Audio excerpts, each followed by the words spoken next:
Hey, this is Kyle Madsen with your top stories on Sports 1140 KHTK. The Sacramento Kings lost to the Clippers last night. That was at Staples Center. It was 127-118 was the final. De'Aaron Fox had 19 points to lead the way for the Kings. Also had 9 boards and 6 assists. Buddy Hield struggled. He had 11 points.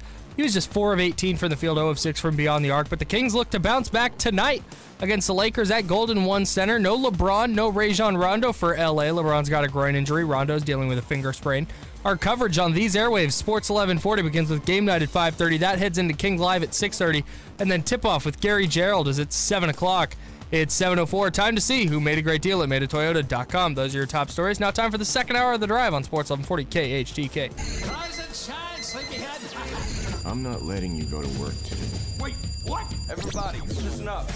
Welcome to The Drive. Morning, morning, morning. You're gonna talk. Get on the phone at 339-1140. Pretty awesome, huh? Jump in on our text line at 441140. Everyone is talking about it. You must know that. The Drive starts now. Sam Amick at 8:05. Lance Woods is coming in at 8:30. He's going to hang out with us. Lance is hustling, man. I dig it. I dig the hustle. Lance is he did his traditional Instagram post last night after the game, and then like at the end he plugged that he was going to be on our show with graphics, and then he's doing a like post game comedy show tonight that I want to talk about, and I'm really curious, like if we lose tonight, does that kind of take away from the post game show? I always wondered about that, like when fighters have post fight parties, but you get your ass kicked. Is it as fun? I'm also kind of having a crisis of conscience right now, Kyle. As Kyle Madsen joins us as well. Eunice in the back doing all the graphics and fun stuff. She was just educating me on the video feed at KHTK.com.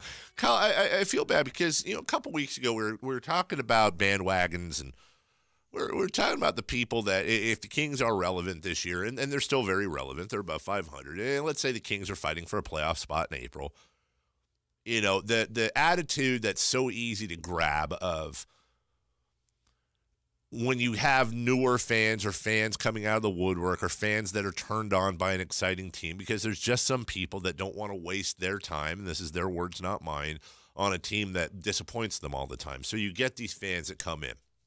And I explained how it was with the UFC way back when, where for those of us that were into it and covered it for a long time, when you got a lot of new mixed martial arts fans, right around when the Ultimate Fighter started is when it happened, there was a section of MMA fans that were like, get out of here. You don't even know who Royce Gracie is, bro. You don't even know. And I hated those people. It's like, you need to welcome these people and not trash them because they're just learning the sport. But then turn around, and I'm getting pissed off at a segment of Kings fans that I feel say, I in my mind, I take it as they're saying dumb things. Like, fire Yeager, he didn't put in Giles. Stuff like that, which truly is it dumb?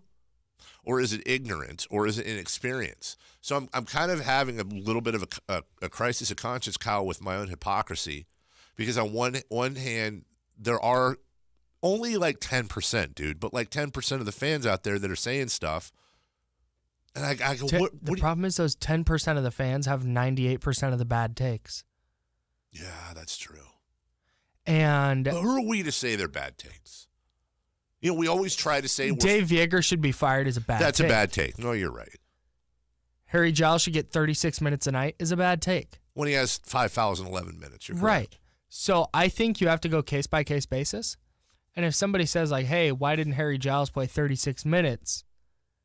You say, like, well, hey, here's why. Because that's not the problem. If somebody says what you just said, I would think 100 out of 100 times. If somebody says, hey, Dave, why didn't Harry Giles play? Why isn't Harry Giles playing more time? I'm not going to be like, because you're an idiot, stupid. No, I'm going to explain just like you did. It's not that. It's when they're like, what is Yeager smoking, man? Koufis is obviously lost out there. Giles should be playing 30 minutes. This is stupid. Does he want to even win? Okay. That's the problem. I think you need to read it in a different voice. No, seriously. No, I think you're right, because that is how I read it. I used to do the same thing, and I got into this argument with the guy who it turned out like was just like asking a question, and it came off to me as so like snarky and rude. Yeah. And so I fired back, and he was like, whoa. Like, no, not like I was literally just asking. So, I think you need to read that as like, what's Jaeger smoking? Like, man, Costa just looks lost out there. And then you can be like, well, he's probably not smoking anything, but if he is, Yeah. no, just you know. You might have something there because I do read them in like the dumbest voices in my head. And some of them I'm sure are coming across or trying to come across that way. I also recognize some of the same ones too. Some of the same ones. And what I'll do, especially on social media, is I'll go back and I'll look at all their posts about the Kings, and they only post when there's something bad that happens. And that's fine. I'm not saying you shouldn't, but you gotta take good with bad. You can't just post when something sucks.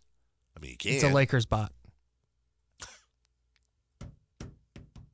From the 5-3, the problem is the least knowledgeable people usually have the most to say. And it's like, I don't want to trash people. I feel like trashing people for not being knowledgeable, for not living, eating, breathing, and dying Kings. Yeah, that's an incredibly condescending thing to do. And I don't want to be that guy. You're not trashing them for that, though. If you don't, and that's fine. And if you want to just consume if you're like, you know what, I'm going to watch one Kings game a week because they're winning. If they lose 5 in a row, I'm not going to watch for a while. That's fine. Like, do you, but don't then go yell at people with your takes that aren't as well crafted. Yeah. Maybe it's how it's presented. Yeah. Like, don't present it as like a fact and stop spazzing out. Yes, that's just right. Tracy Jordan says in 30 Rock when he's on, you watched 30 Rock where he's on Larry King and the stock market crashes while Tracy Jordan's on the show, and Tracy Jordan says about it, I'm not an expert, but I have a strong opinion. That's, I feel like, a lot of people on the internet. Do you have to be an expert to have a strong opinion?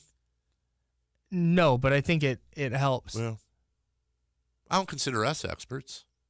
I really don't. I consider us educated fans. I think don't take that literally. Yeah. No, I understand. I just the crisis I'm having in my head is that I hate sports donkeys that because they have a microphone think that they know automatically because they have a microphone more than the next guy or girl, and they eat crap as much as anyone else with their hot takes. You have a hot take sports guy that throws hot take out there, and when he's wrong, he doesn't acknowledge it. When he's right, he shoves it in, or she shoves it in everyone's face. And then, oh, pity you. And I see these guys. Pity you, the poor fan. If only you had the access I do. If only you knew what I know. And there's an element of that that's true, of course. People in sports media are going to have more access. That doesn't make you smarter. Some of these doofuses on Sacktown Royalty that I always make fun of. But in reality, I read that all the time. I read Sacktown Royalty. They do a good job. Yeah, they do a phenomenal job. I know exactly what the hell they're. There's one. Brad guy, also writes there. Yeah, well, he doesn't. He's trash. But the guy I was talking about the other day, Greg. Greg writes a ton of stuff out there, and he's a snarky bastard, and it's fine. He lives in Denver. Covers the team better than half the people in media out here. Bless you. From the 209, Dave, would you be disappointed if the Kongs, autocorrect, finished 42-40, one game from the 8th seed, but exceeded expectations? No. I mean, of course I'd be disappointed if we did. If we're that close and we missed the playoffs, I'd be like, oh. Like, in the moment, as Kyle likes to say, the micro version, I'd be like, God, this sucks.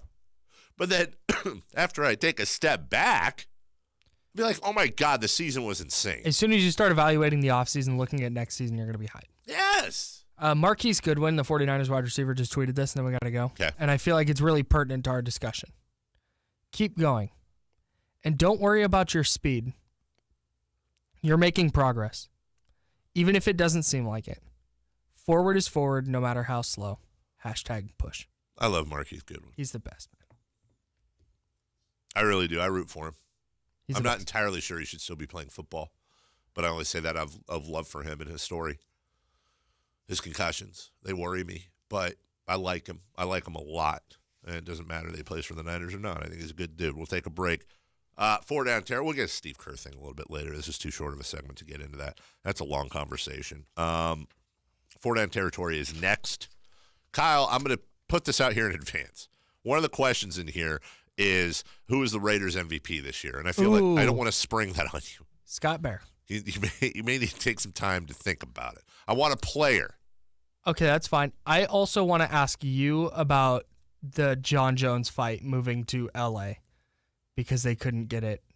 Oh, I have sanctioned thoughts and- on this. Yeah, I know you I have a would. lot of thoughts on this. I was going to text you about it, but I saved it for the show. You want to do that in 4-down territory? No, it's 7:30. 7:30. All right, so we'll do that. We'll talk about the Kings and Clippers as well. We'll preview tonight's game versus the Lakers. Sam Amick's coming on at 8:05, and he published a story on Vlade Divac and the Sacramento Kings on The Athletic yesterday. We will talk about that as well. It's The Drive, back in a couple with 4-down. Sports 1140 KHTK.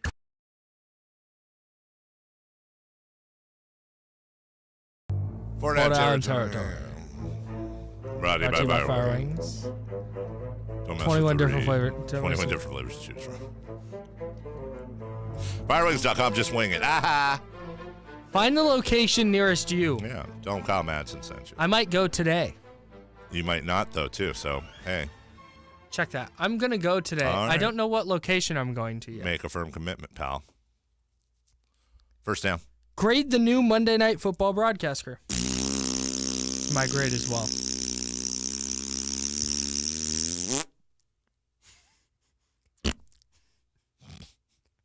I don't know if I could sum it up any better. That was really good. Like they try. I like Joe Tessitore. I feel like he'd be fine paired with. I think Jason Witten's been a. Witten might be good someday, but Witten's not Romo, and I think that's what they thought they'd do. Put him in. Put him on one of the lesser Sunday crews. The story of how Tessitore decided Witten was the guy. Yeah, they played catch with his is kid. so- yeah. It was amazing. He's like, oh, I walked out. He's playing football with my kid. And it's just like, what? And the whole Booger McFarland on the field, like really trash, it's dude. easy and perhaps accurate to just drag Booger McFarland. But I also don't feel like he's put in the right. It's like a double. Like he's not great, but he's also put in these horrific positions. I don't know. I feel like Witten would be better on one of the lesser crews on Sundays at working his way up, and McFarland would be better maybe as a studio analyst to start out. And they just threw two rookies in, and maybe they'll get better with time. My issue with Booger is that I think His name's first Booger, of all too. that Yeah, right. my issue with McFarland is his like old school macho football thing is just really, I want to say off-putting. But Travis Kelce takes a helmet to the sternum. Yeah. You got to get up. Yeah, you got to shake that off. Like, Yeah. okay, guy. Okay, but it's just- the snarky person would say, I kind of agree with you. I do. We talked about that when that happened. Yeah. Snarky person would say, okay, radio guy who's never played football before, that puts you off. Booger McFarland's actually been out there and dealt with that, and he's a lot more qualified to talk about that than you sports donkeys are. He played tight end and had a safety fly over and hit him No, in the but I'm chest. sure Booger Okay. McFarland's taken a couple shots in football. No, totally. But that's just very much the, I don't know. It's off-putting to the younger, softer generation. I understand what you're saying, Yeah, Kyle. yeah, big time. I just hope that Marquise Goodwin is I don't want him to play football anymore because I care about That's him. true. I care about him. I do. That's legit. Don't make fun of me. I do care about that. But Travis Kelce needs to get up. Back it down. We need to pee on ourselves. Second down. These diva wide receivers want to use toilets. Who is the Raiders MVP this year? I'm going to go with the easy route because sometimes the easiest route is the best route. Derek Carr. Derek Carr is the MVP, not necessarily because, oh, look at his stats. They're amazing. Derek Carr's been through a lot of garbage this year, and Derek Carr is the leader of this team. Derek Carr's had his leadership question. He's had his toughness question. He's had gifs and memes out there of him apparently crying on the field. He's been asked numerous times, like, do you trust your coaches? He's had every opportunity to trash the team, ownership, all that stuff. And you know what he's done? He's been a pro. He's been a pro the entire year.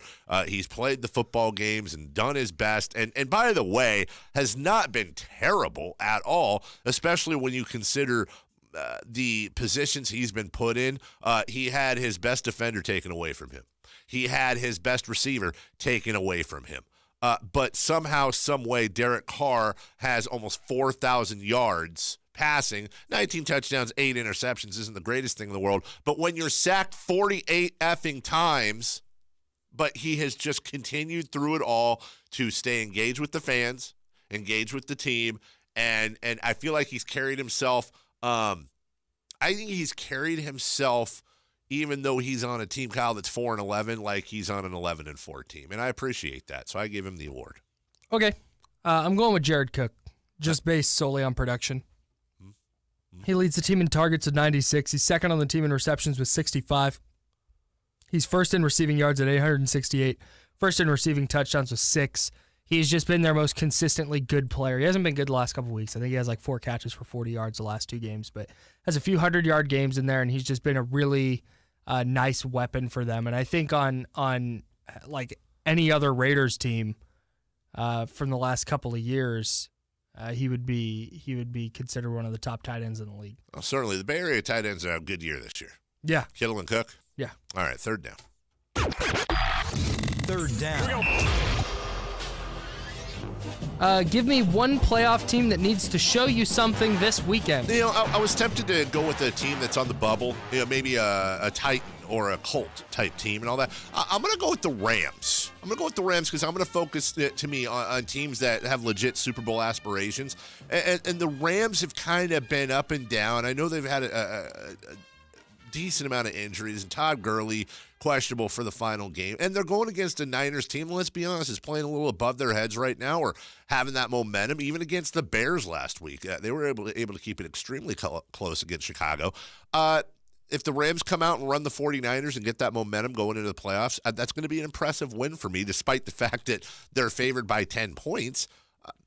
But if they go up against the Niners and the Niners are able to hold them to a sloppy, goofy-looking win, I won't hate the Rams for it, but I think they need they don't have a crazy amount of momentum going right now, and I think if they want to win the whole thing, I think they need to start on the right foot. It's the Minnesota Vikings for me. I was looking at that game, too. They lost to, so after their bye week, they lost to the Bears in Chicago by 5. They snuck past the Packers by 7. They lost to the Patriots by 2 touchdowns. They lost to Seattle by 2 touchdowns. They fired their offensive coordinator. Since then, they've blown out the Dolphins and they blew out the Lions. Yeah. If they can go beat the Bears in a must-win playoff game where the Bears are trying because they have seeding to possibly play for, that would be a huge step forward for the Vikings for me. It's not so much the Eagles because they're playing Washington, but if the Vikings can get a win over the Bears heading into the playoffs, I feel a lot better about their chances. Fourth down. Fourth down. What's been your feel-good story of the season? Dude, all year long it was a lock for me. It was James Conner, and it's still definitely right up there. But Conner's been a little bit banged up lately. He's kind of literally limped into the end of the year. I'm going to go, let's not forget, the Cleveland Browns have an opportunity to finish the season above 500. They're 7-7-1, and that just goes to show you that Katie's 6-10 prediction was just one season off. They're 7-7-1. They have a chance. Yeah, but she was way off. They won 0 last year. Just saying, it was a time machine. Right. The Ghost of Football Future came in the middle of the night and showed her what the Browns were going to do this season. They have an opportunity to go into Baltimore and be spoilers. Baltimore's favored by 6.5 in this game. Vegas thinks they're going to beat them and beat them fairly handily. But Baker Mayfield has established a presence, a culture there. Nick Chubb, for all the talk about Saquon Barkley, Nick Chubb's actually the higher-rated running back this year, and Nick Chubb basically played very sparingly in the first handful of games for Cleveland. Myles Garrett on defense and a bunch of other guys that really make up a good young core. I'm going to give it to the Browns. What were you doing in 2007? Briefly. 2007, briefly. I just start listing off like 40 minutes. Well, no, because last time I asked you what you were doing in a year, it turned into the entire segment. 2007, I was welcoming my first child into the world.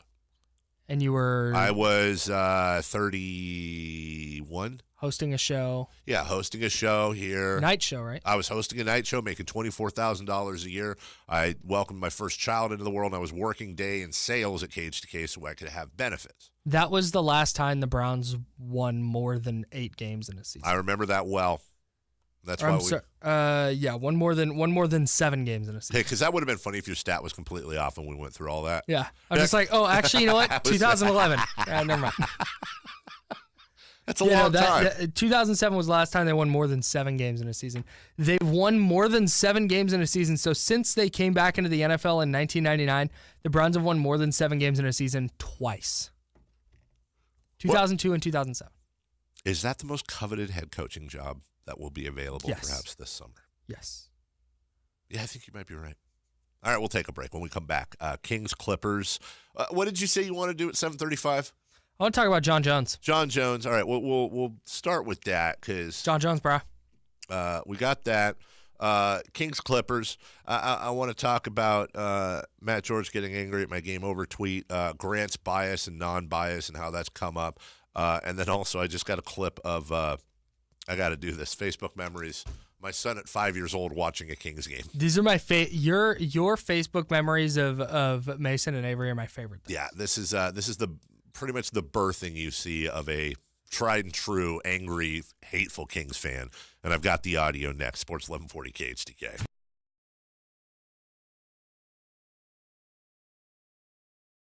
Hey, this is Kyle Madsen with your top stories on Sports 1140. The Kings lost to the Clippers last night, 127-118, but no time to dwell on that. They're right back in action tonight against the Lakers here at the Golden One Center. LeBron James and Rajon Rondo are both out for L.A. They both got injured in their Christmas Day win over the Warriors. LeBron dealing with a groin injury. Rondo has a finger sprain. Our coverage on Sports 1140 begins with game night at 5:30. That heads into Kings Live at 6:30, and then tip-off with the G-Man is set for 7 o'clock. It's 7:34. It's time to see who made a great deal at MadeAToyota.com. Those are your top stories. Now back to The Drive on Sports 1140 KHTK. It's The Drive on Sports 1140 KHTK. It's chilly outside. Ooh, who made it? Oh, I wish. But I was reading the story during the break that in some parts of Australia, it's averaging 24 degrees Fahrenheit, that is. Hotter than normal. In Sydney, it was like 118 degrees. Oof. They're having some massive heat wave. And they're backwards. For it us, always right? trips me out that this is summer in Australia. Well, and obviously everywhere down near Australia, but you get my point. It's just so crazy how things are back in 118 degrees in freaking December, man. It's just so weird that they have Christmas. Think about all the things associated with Christmas. All the songs, White Christmas, and it's cold outside, and blah, blah, blah, and all the Christmas movies. But down in Australia, Christmas is like 4th of July. Think about how weird that would be just in general. What the hell does Santa do in Australia? We don't even think about that. It's all hot. I think he has like a tank top, probably Santa suit that he just wears. Changes in mid-gear? Yeah, or maybe that's where he starts. Like, because obviously he takes off from the North Pole, so he's got to be bundled up. But I think on the way down to kind of that southern hemisphere, he undresses. He goes no coat. He goes shorts underneath his pants that he can just disrobe. Yeah. That way he's in just like shorts and a t-shirt while he's doing all the southern hemisphere folks. Shirt. And then on Tommy his Bahama. way up north towards, Europe and Asia and whatnot, before coming across to the United States and North and South America. You've really thought this out. He goes, he re-robes in his warmer clothes. Yeah, I think you're probably right, Kyle. Thanks. Kyle Madsen spent some time on this one. It's just non sequitur. And you're like, well, what he does, he starts with the Laurentian Trench, the Abyssal, and then heads over. We're going to talk Kings, and we're going to talk Jon Jones here in a second. This is like NORAD, but fashion. Date on this. My son was 6 years old. He's now 10. Oh, I'm sorry, he's 5. I don't know what game this was. Obviously, it was a game that he was frustrated at. So insert any game. He didn't quite know how to root for the team yet, and he didn't understand the verbiage. But he was very passionate. What's going on here? Are you muted? Oh, you're muted. All right. You're a very passionate son of mine. Give them the ball or something. Just give them the ball. I don't care about you. Come on, don't make it. Don't make it. Don't make it. Yes, oh, come on. Woo! Shoot it. Shoot the ball. Shoot the ball. Shoot the ball. Shoot the ball.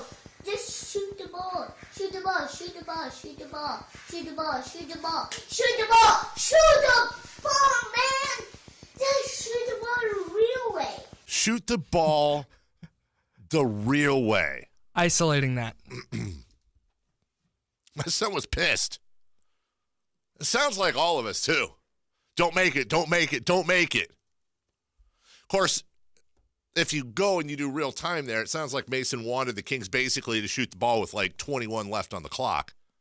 Dude's got to relax and understand the nuances of offense. Or maybe he was just ahead of the game. Yeah, I've done something that I think a lot of parents have struggled. I have forced my children into Kings fandom. It is a bit of a responsibility knowing that odds are you're committing your children to a life of frustration and anger and sadness. But then again, they're my kids, so they're going to deal with that anyways. Might as well deal with that anyways. 441140 on the text line. Sponsored by Jiffy Lube. Kyle, you had a question about Jon Jones, because I want to get into King stuff here real quick. I assume your question is about the moving of the UFC this weekend. It's a very good UFC, by the way, very good card. From Las Vegas, I believe it was T-Mobile, in Vegas to Los Angeles. It will be at the Great Western Forum, the old Lakers stadium. Tickets went on sale yesterday.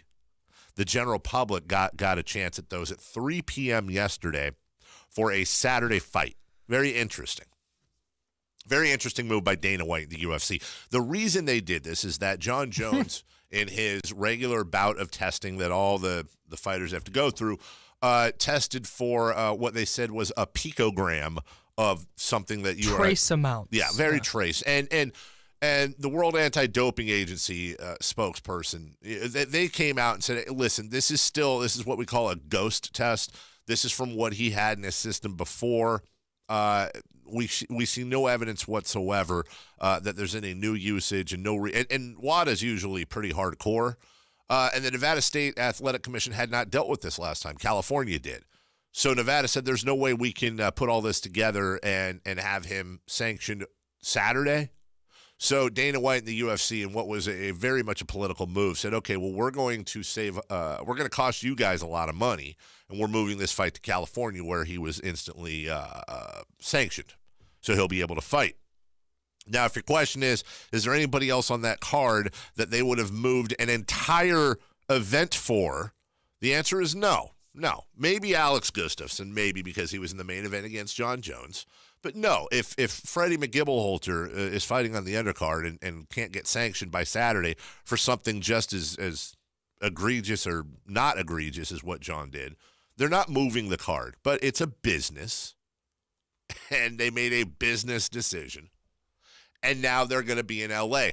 What I find upsetting and unfortunate is that Las Vegas fights are a destination-type fight. People book their Southwest flights. They book their hotel at the Circus or Luxor or wherever you stay down there.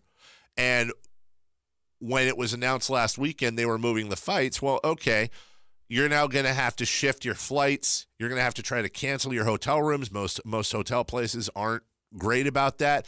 And even if your airline is okay with it and doesn't charge you up the you-know-where for transferring your flights, you're paying for flights a week out instead of 3 weeks out, and you're paying a lot more.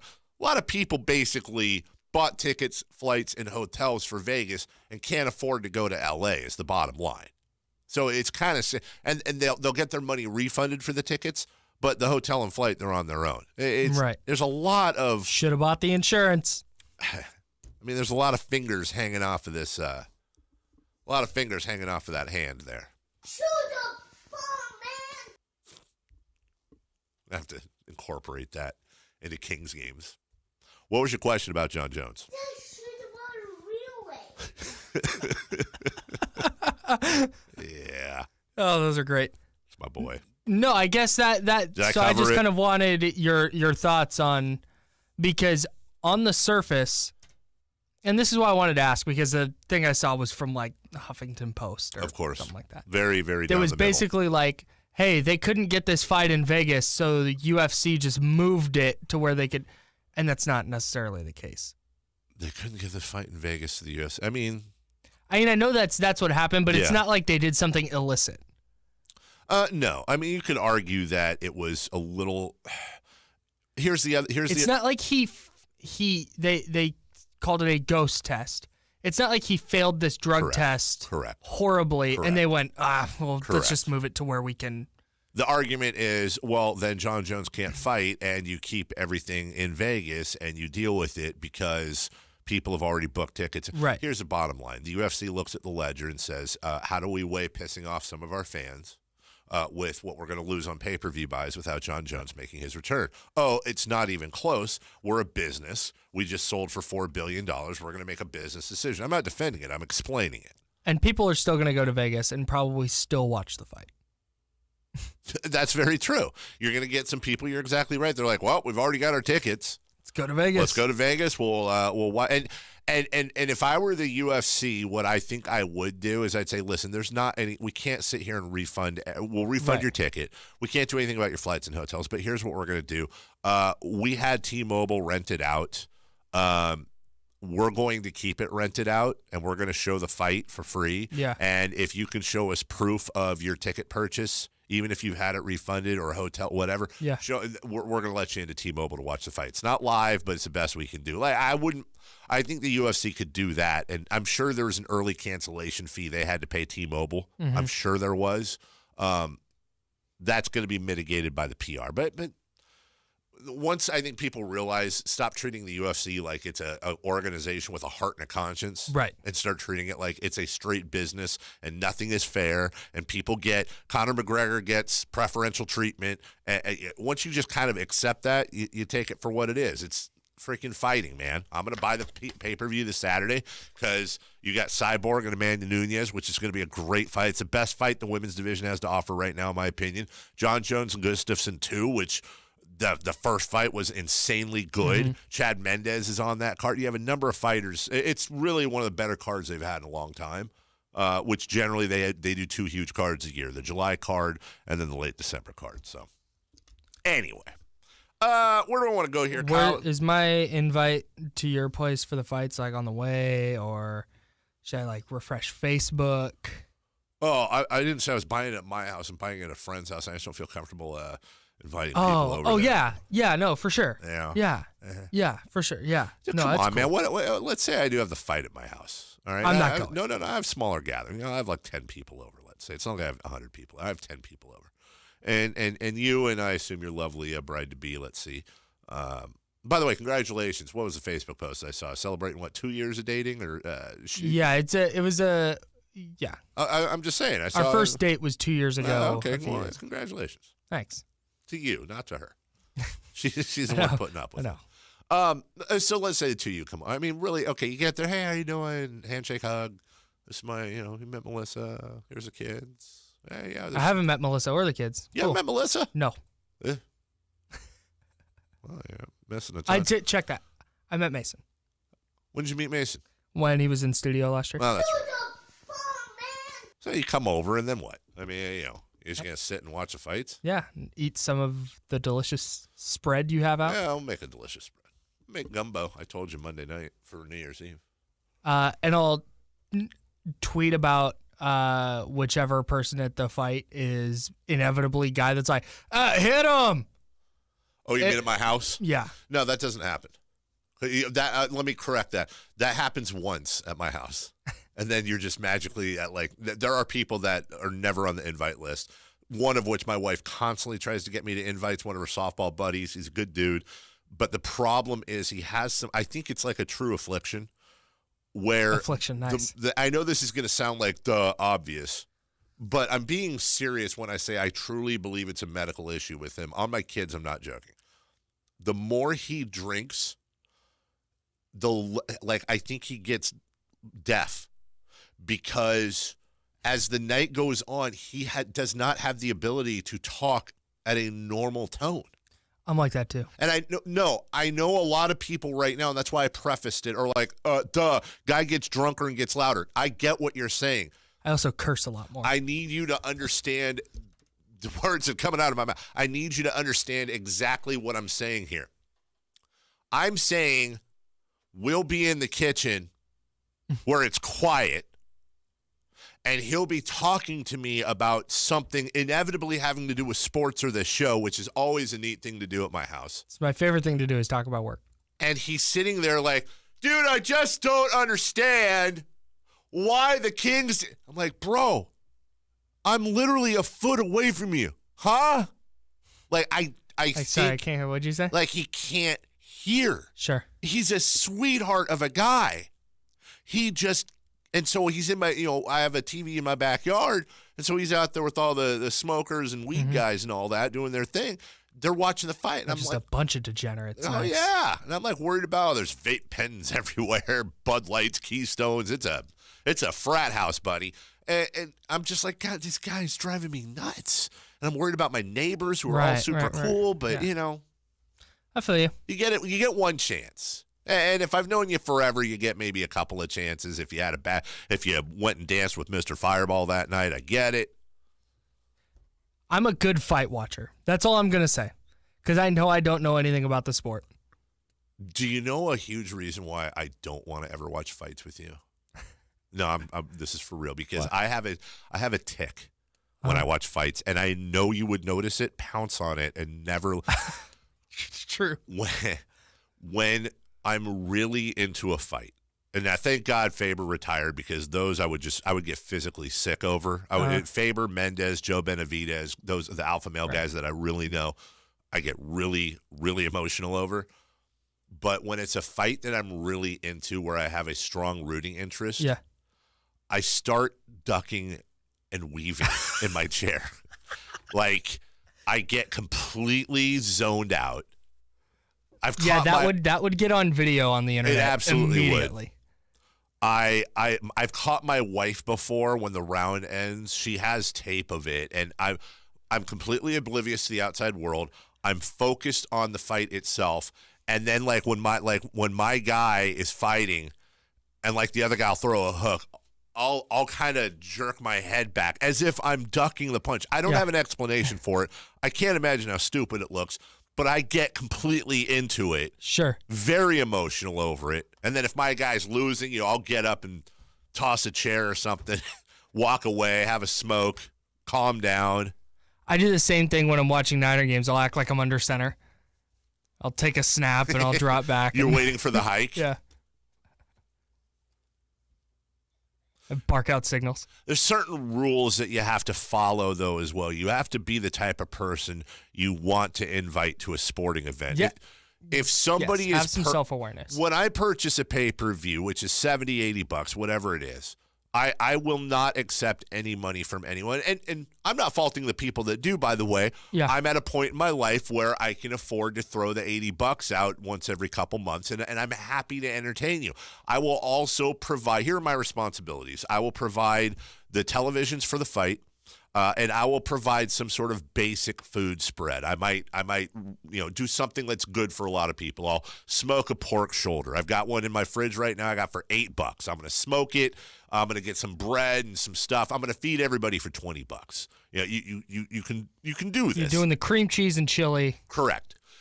But here are the things that I look at when somebody's coming to my house for the first time to watch a pay-per-view. Now, I will not accept money for the pay-per-view under any circumstances. But that doesn't mean that you shouldn't offer. That doesn't mean even the cursory, hey, dude, what can I throw in on the pay-per-view? I appreciate it. Absolutely nothing, and boom, you're now taken care of. I would just try to hand you money. I would bring cash and be like, sure. Here you go. And I would, even if it's like $5, and I'd say, dude, I appreciate that. All good. I would also text you to ask what I can bring. You would probably say nothing. I would say nothing because everybody brings chips and salsa. And then I would say, can I bring beer or something? And my response is always, or a drink or something? My response is always, the only time I'll ask anybody to bring anything outside of that is if we need ice. Mm-hmm. So it's either going to be ice or bring whatever you're going to drink. Because Okay. I will have bottled waters and sodas. My wife will have some bourbon, I'm sure. We have a basic stock of beer. But here's how it works. A lot of it, I have probably a couple times a month, especially during big sports season, I'll have gatherings. When you bring alcohol to my house for one of these events, when you leave the alcohol at my house. That's basic. With the exceptions of the following. If you bring like a large bottle of vodka, Sure. if it's a large bottle of something and there's a half or 3/4 left, there's a bottle of wine or whatever that wasn't opened. You brought 3 bottles of wine, and first off, what are you bringing wine for? You must be one of my wife's friends. But either way, you can take unopened bottles with you. I'm fine with that. But the people that I see, and I'll call out my buddies for this who don't do it anymore because I'll shame them. They'll be reaching into the cooler for their 4 Keystone Lights and putting them back in the 12-pack box. I'm like, what are you doing, dude? Yeah, no, those beers belong to you now. Those are mine. And here's the thing. I don't even drink them. I'm going to go put them in the fridge, and they're going to be here the next time you come over, or they'll be here when someone else comes over. Yep. If you bring over chips and you're bringing that bag of chips with you, it's just trash. That's lame. Don't do that. That's so lame. Think ahead of time what you're bringing into the house and understand that you're parting with. That is your gift. I feel like we need to make a Bible of sports guest rules. Yeah, because trying to do the fan rules is tough, but I think sports guest rules is something we can do. I think so too. We're gonna have to have pooping rules in there too, by the way. Oh, for sure. Yeah, absolutely. I have a friend. No. I have a friend the other day. We got a break. I have a friend a couple months ago. A buddy of mine I've known since God forever, but the downstairs bathroom was being used. And it wasn't an emergency, by the way. He goes upstairs and uses my kid's bathroom. I lost my mind. I was like, what? That's a no-no, You can't dude. go upstairs. Yeah, that's ridiculous. do you have to put a baby gate? Yeah, that's outrageous. You can't go upstairs. Here's the scenario where you go upstairs. You say, hey, is there a restroom? And you say, oh, the one downstairs? Go ahead and go upstairs and use Correct. that one up there. Or if you say, do you want a tour of the place? Correct. Other than that, don't go upstairs. I will make one exception. If you come to me and you say, dude, your downstairs bathroom is locked and I got a bit of an emergency, dude. Do you have an upstairs bathroom I can use? Sure. Like if you're about to make a mess. Yeah. And by the way, if you're a guy, I'm just saying, if it's number 1, I'm saying go pee on the rocks on the side of the house. I mean, that's what you do. You pee on the side of my house.